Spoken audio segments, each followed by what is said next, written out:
Picture the year 4200 BC. The Sumerians have just begun pressing wedge-shaped marks into clay tablets, the first writing in human history. But 200 miles east, across the Karun River in what is now southwestern Iran, another civilization is already doing it independently. Their script is called Proto-Elamite. We still cannot fully read it. To this day, after 120 years of excavation, the Proto-Elamite tablets at Susa remain one of the last undeciphered writing systems on Earth. This is the world before, a world where Mesopotamia did not stand alone. While Uruk was building its walls, the city of Susa was already a temple complex on a plain between two rivers, the Karkay and the Des, at the foot of the Zagros Mountains. The Elamites controlled something Mesopotamia desperately needed: tin, copper, lapis lazuli, and the mountain trade routes that connected to Afghanistan and the Indus Valley. Sumer had grain, Elam had metal, and metal made armies. But here is what nobody tells you: the Elamites were not one people. They were a confederation, Susa in the lowlands, and Shan in the highlands near modern Shiraz, and a network of smaller kingdoms welded together by a single language unrelated to anything else on Earth. Linguists call Elamite a language isolate. It has no proven relatives, no Indo-European root, no Semitic family. It simply appears fully formed in the historical record, as if a civilization fell out of the sky onto the Iranian plateau. And we will get to the artifact that proves they were here for far longer than anyone is comfortable admitting. That is where it gets counterintuitive. Around 2700 BC, Elam enters recorded history with a single sentence carved into Sumerian stone. The king of Kish marched east and claimed to have conquered Elam. He did not. Within 2 generations, an Elamite king named Enatum of Awan turned the tables and sacked the Sumerian heartland. The pattern was set. For the next 2 millennia, Mesopotamia and Elam would trade blows like 2 boxers, neither one able to knock out. If this is landing, save this video. You are going to want to come back to this one, because what comes next changes how you read every Bible map, every textbook chapter on the ancient Near East. The Golden Age came in the 13th century BC under a king named Untashnaparisha. He ruled from approximately 1275 to 1240 BC, and he did something audacious. He built an entire new capital from scratch, a holy city called Dur-Untash, today known as Chagha Zanbil. At its heart, he raised a ziggurat that was originally 53 meters tall with 5 stepped levels dedicated to the Elamite god Inshushinak.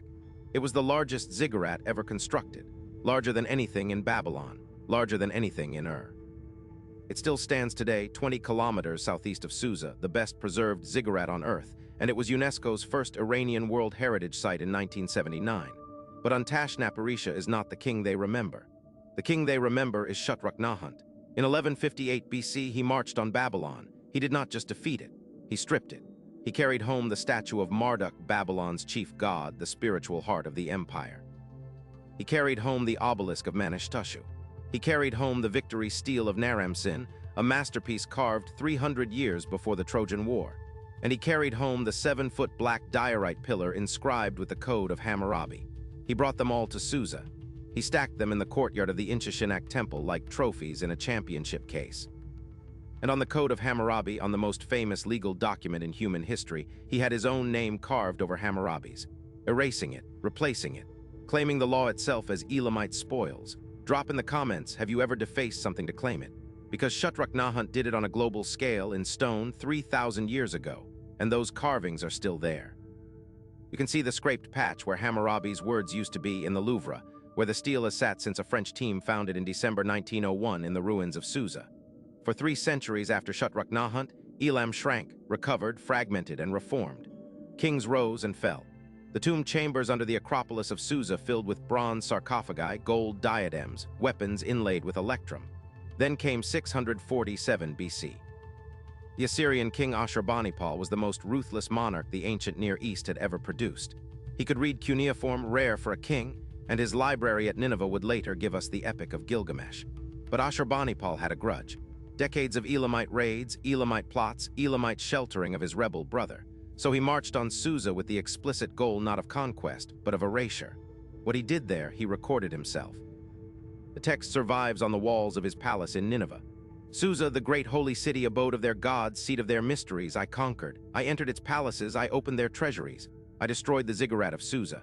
I smashed its shining copper horns. I leveled the temples of Elam to the ground. I scattered the bones of their ancient kings, kings who had not feared my fathers, toward Assyria. I sowed salt upon their fields. He smashed the tombs. He dragged the bones of dead kings into the sunlight. He carried back to Nineveh the statue of the Elamite goddess Nanya, a statue the Elamites had themselves stolen from Uruk 1500 years earlier. The destruction was so total that for centuries, scholars believed Elam simply ended in 647 BC. It did not, and here is where the story gets impossible. Because in 1901, the same year the Code of Hammurabi emerged from the Susa mound, French archaeologist Jacques de Morgan dug into the Acropolis and found royal tombs that should not have existed. Vaulted brick chambers undisturbed, bronze sarcophagi sealed. Inside one of them lay the body of an Elamite king named in the inscriptions as Shooter Nahant, buried with a golden diadem, silver vessels, ceremonial daggers, and a cylinder seal of pure lapis lazuli. The pottery and inscriptions dated to the late 7th and early 6th centuries BC, after Ashurbanipal's salt and fire. A king had been buried in royal splendor in the city Ashurbanipal swore he had erased. An empire was meant to be dead, and someone was still putting kings into the ground with crowns on their skulls. What happened in those silent decades between Ashurbanipal's destruction and the rise of Persia? This is the gap historians cannot fill. We know that by 539 BC, when Cyrus the Great founded the Achaemenid Persian Empire, Susa was already there waiting. Cyrus did not build it. Darius the Great rebuilt it. He raised the Apadana, the great columned audience hall on the same Acropolis where the Elamite kings were buried. He used Elamite scribes. Elamite was one of the 3 official languages of the Persian Empire, carved alongside Old Persian and Akkadian on the Behistun inscription. The Persians did not replace Elam. They absorbed it.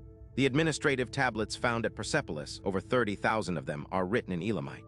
The royal road that connected Sardis to Susa, the road Herodotus describes, ran on Elamite logistics. When Alexander the Great captured Susa in 331 BC, he found over 40,000 talents of silver in its treasury, more wealth than any city in the known world. That treasury existed because the Elamites had built it. So why have you never heard of them? Because the empire that erased them, Assyria, wrote the histories that survived. Because the Bible mentions Elam only in passing, as the homeland of one of Abraham's foes, then nothing. Because the Greeks called everything east of the Tigris simply Persia. Because the Elamite language died and took with it almost every voice the Elamites ever had. Out of 2,000 years of literature, we have administrative records, a handful of royal inscriptions, and silence.